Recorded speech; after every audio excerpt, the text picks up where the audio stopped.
And this is my last word review of the Samsung Chromebook Plus. So here is the Samsung Chromebook Plus. This is a very light device. This is a device easily you can open it up, flip it over into tablet mode, and you're not going to have any issues whatsoever. Easy to flip over, easy to flip around. This is a nice light device. Now, the aluminum build is on point. The curved edges, definitely good when you're holding it. You don't have any type of sharp areas, anything like that. Nice chrome Samsung logo, chrome logo, a little bit in the background. Feeling kind of plastic hinges, but they're strong. You got your S Pen right here, which you can use for doodling and all type of different stuff. This is awesome. You have the Type C connector, your power button, volume up and down. You have a micro SD slot, another Type C, and a headphone jack. When we get inside, the aluminum continues inside and it does look good. When it comes to the appearance of this Chromebook, it is visually stimulating. It is absolutely well done when it comes to the build.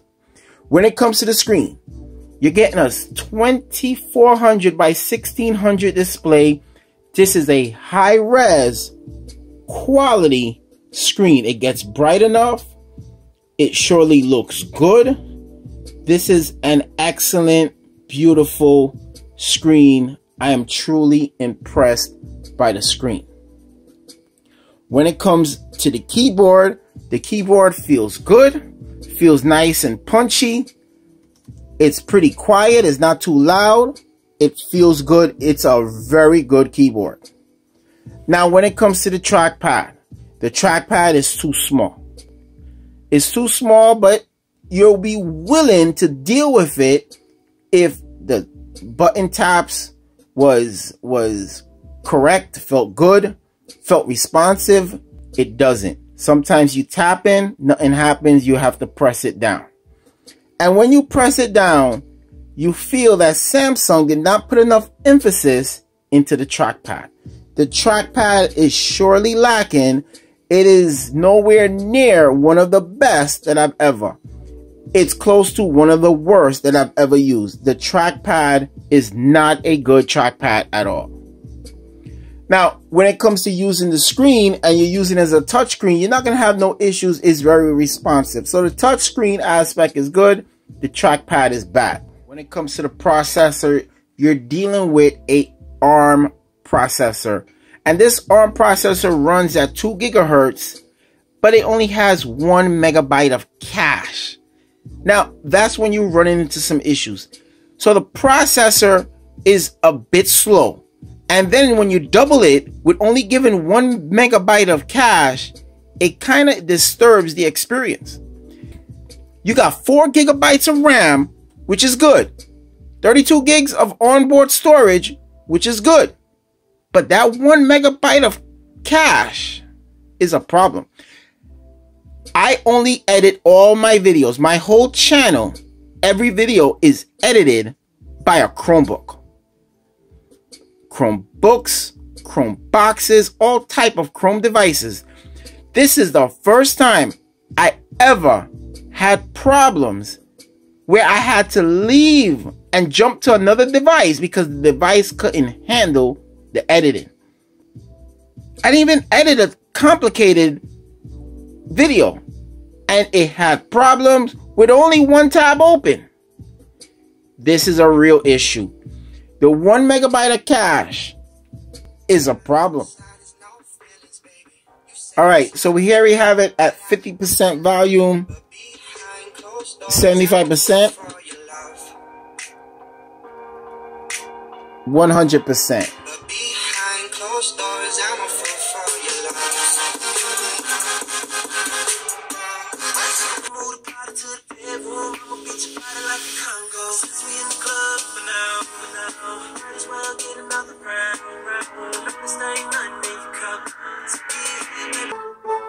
You can still play games.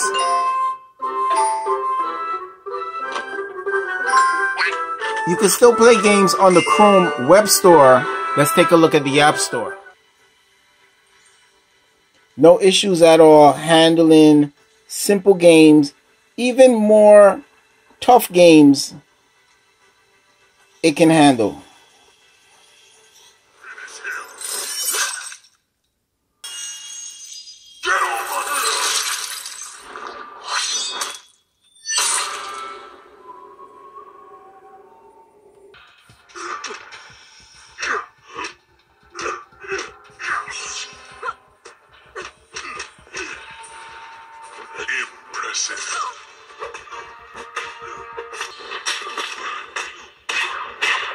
There you go.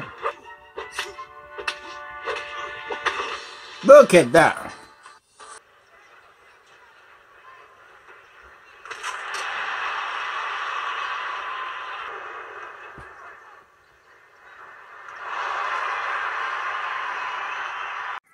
Now, when it comes to the battery life, if you're gaming, if you got the brightness on really high, you're talking maybe 4 hours of battery life, if that, because you're gaming. Now, if you're using it moderately, stuff like that, you might do some, I don't know, I normally just edit. But if you're just doing some normal tasks, yeah, the battery life gonna last you long, but I don't see it lasting 10 hours. I've never reached 10 hours with this, not even close. I would say a good 7 hours. But if you're gaming, expect far less, maybe 3 to 4 hours, because I've gotten somewhere around the 3-4 hour range. So with battery life, it's good, but not as advertised. So the Samsung Chromebook, once you pull out this pen, you can easily start writing, doodling, real easy. You could change the color, and the response is really good. Let me show you guys what I've done. You can easily make a masterpiece like this, really nice. You can easily write a letter, no issues. And if you just want to use it to use the touch screen and stuff like that, you can easily do it. You can easily do the touch and paste, all that type of stuff. So the S Pen can become very useful with your everyday tasks. So in pretty much summarizing this Chromebook, you got a fantastic keyboard. You have a good responsive screen. You have a wonderful S Pen. The S Pen is definitely on point. You got the Google Play Store where you can play your games. And I would say everything that runs with the Google Play Store is on point. I haven't had no issues, no problems at all. The games that you can run on the Google Play Store seems to be fine, fantastic. The trackpad, there's a little bit of problem. There's a little bit of problems with the trackpad. It's not responsive enough. When you're taking the cursor has lag, and not having enough power is an issue. Not being able to edit my videos is a problem. So this Samsung Chromebook Plus seems like a very fantastic device. It looks gorgeous. It's light. It can handle the Google Play Store. But you know what? It's a Chromebook that I cannot recommend. The trackpad is bad. It is really not good. You're going to feel the lag.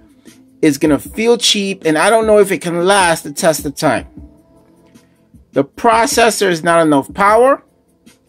And not being able to edit my own videos is a problem. That lack of cache storage is a problem. 1 megabyte of cache is not enough. The Samsung Chromebook Plus may be very tempting buy. But at $449, you're giving me a bad trackpad and I can't even edit a video. This is a Chromebook that I can't recommend. So with that, guys, we'll see you in the next one.